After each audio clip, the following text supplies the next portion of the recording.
जबलपुर का त्रिपुरी स्थान जिस तरह कलचुरी कालीन शिल्पकारियों के लिए जाना जाता है, ठीक उसी तरह से स्थान देश की आजादी के लिए भी जाना जाता है। जबलपुर के तिलवारा घाट के पास स्थित त्रिपुरी में वर्ष 1939 में कांग्रेस का 52वां अधिवेशन आयोजित किया गया था।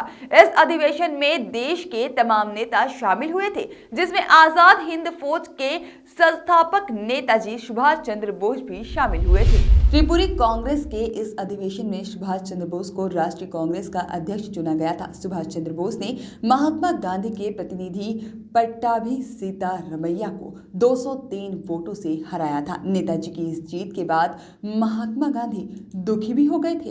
हालांकि बाद में महात्मा गांधी ने दुखी होने के बाद नेताजी से अध्यक्ष पद से इस्तीफा दे दिया था। नेताजी सुभाष चंद्र बोस की जीत के बाद जबलपुर के लोगों ने 52 हाथियों के रथ पर नेताजी का जुलूस निकाला था। जीत के इस जुलूस में नेताजी शामिल नहीं हुए थे, लेकिन लोगों ने उनका आदमकद फोटो रथ पर रखकर कमानिया गेट से त्रिपुरी तक जुलूस निकाला था। सुभाष चंद्र बोस जब इस अधिवेशन में शामिल होने नेताजी जब जबलपुर आ रहे थे, तब उनका स्वास्थ्य ठीक नहीं था। उन्हें 104 डिग्री बुखार था। जेल अधीक्षक गोपाल ताम्रकर ने बताया कि नेताजी सुभाष चंद्र बोस ने मध्य प्रदेश की सबसे बड़ी सेंट्रल जेल जबलपुर में अपना कुछ माह बिताए थे। नेताजी सुभाष चंद्र बोस को अंग्रेजों ने इस जेल में 22 दिसंबर 1931 से लेकर 16 जुलाई 1932 और 18 फरवरी 1933 से 22 फरवरी 1933 तक जेल में कैद करके रखा था। 23 जनवरी 2021 नेताजी सुभाष चंद्र बोस जी की 125वीं जयंती, जो केंद्र शासन के आदेश से पराक्रम दिवस के रूप में पूरे देश में मनाई जा रही है।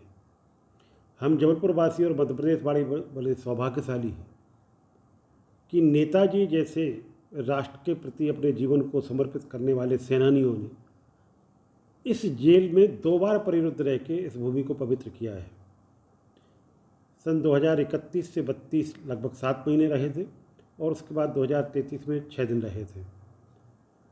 हम जबलपुर जेल के लोग इस दिन को बहुत उत्साह के साथ मनाते हैं और हम ऐसा मानते हैं कि अगर इन जैसे शहीदों ने अपनी जीवन की आहुति नहीं दी होती तो शायद स्वतंत्रता अभी हमें नहीं मिली होती।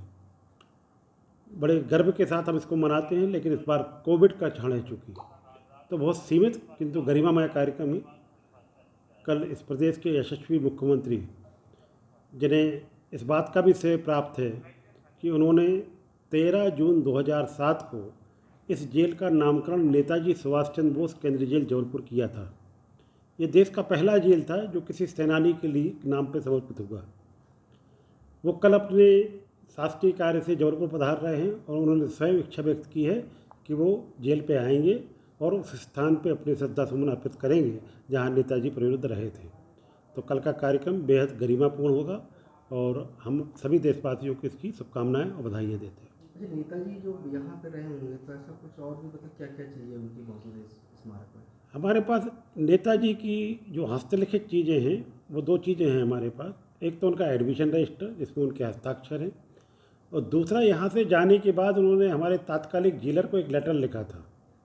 ये 2 चीज़ें हमारे पास हैं जो हम बहुत सहेज के रखे हैं और उनको हमने एक म्यूज़ियम के रूप में जो डेवलप किया है बैरिक जहाँ वो रहते थे वहाँ उनको लगाया भी है, और अंग्रेज़ों के ज़माने में जो यातनाओं देने के साधन थे वो भी हमने वहाँ डिस्प्ले किए हैं, जो आज वो यातनाएं जो अमानवीय थी अब जेलों में नहीं दी जाती हैं।